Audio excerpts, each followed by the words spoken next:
inflationary, for the act of expanding the money supply without there being a proportional expansion of goods and services in the economy will always debase a currency. In fact, a quick glance at the historical values of the US dollar versus the money supply reflects this point definitively, for the inverse relationship is obvious. $1 in 1913 required $21.60 in 2007 to match value. That is a 96% devaluation since the Federal Reserve came into existence. Now, if this reality of inherent and perpetual inflation seems absurd and economically self-defeating, hold that thought, for absurdity is an understatement in regard to how our financial system really operates. For in our financial system, money is debt, and debt is money. Here is a chart of the U.S. money supply from 1950 to 2006. Here is a chart of the U.S. national debt for the same period. How interesting it is that the trends are virtually the same. For the more money there is, the more debt there is. The more debt there is, the more money there is. To put it a different way, every single dollar in your wallet is owed to somebody by somebody. For remember, the only way the money can come into existence is from loans.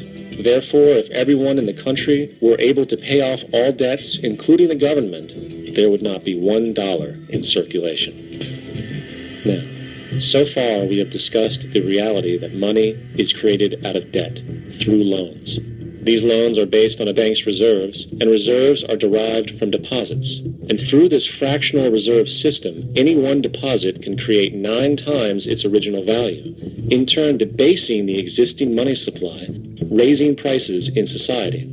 And since all this money is created out of debt and circulated randomly through commerce, people become detached from their original debt, and a disequilibrium exists, where people are forced to compete for labor in order to pool enough money out of the money supply to cover their costs of living.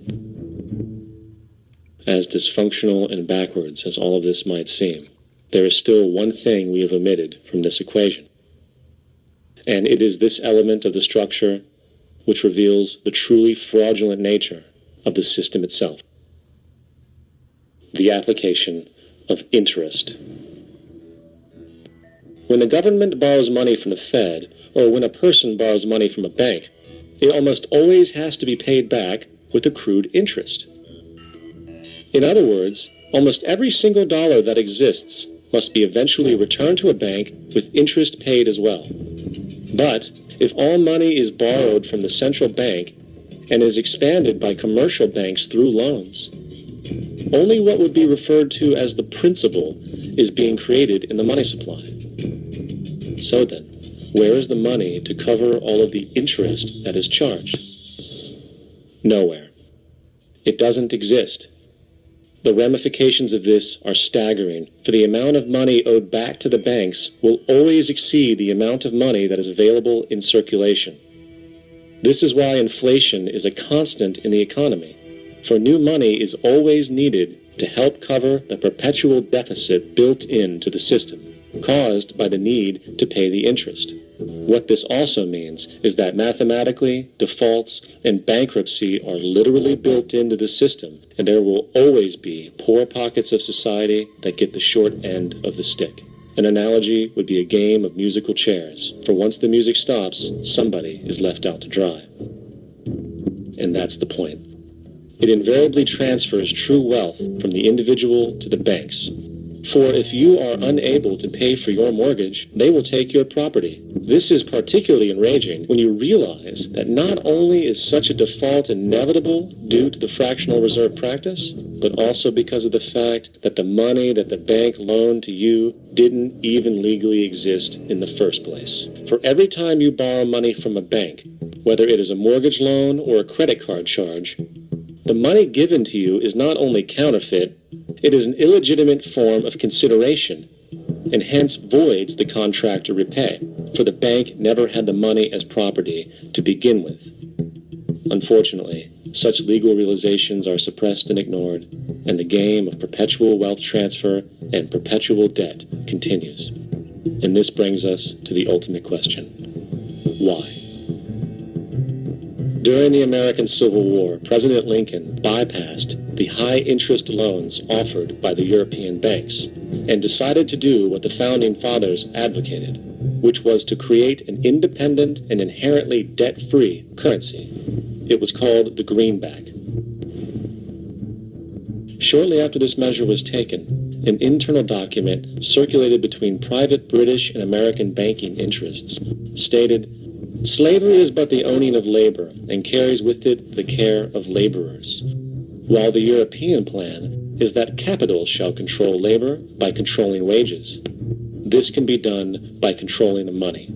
It will not do to allow the greenback, as we cannot control that." The fractional reserve policy perpetrated by the Federal Reserve, which has spread in practice to the great majority of banks in the world, is, in fact, a system of modern slavery. Think about it. Money is created out of debt. And what do people do when they are in debt? They submit to employment to pay it off. But if money can only be created out of loans, how can society ever be debt-free? It can't. And that's the point.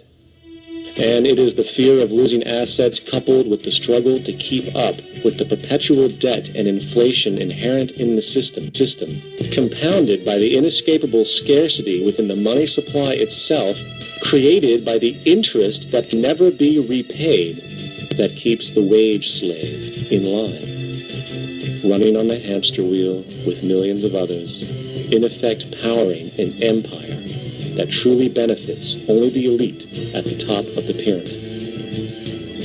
For, at the end of the day, who are you really working for? The banks. Money is created in a bank and invariably ends up in a bank. They are the true masters, along with the corporations and governments they support. Physical slavery requires people to be housed and fed. Economic slavery requires people to feed and house themselves.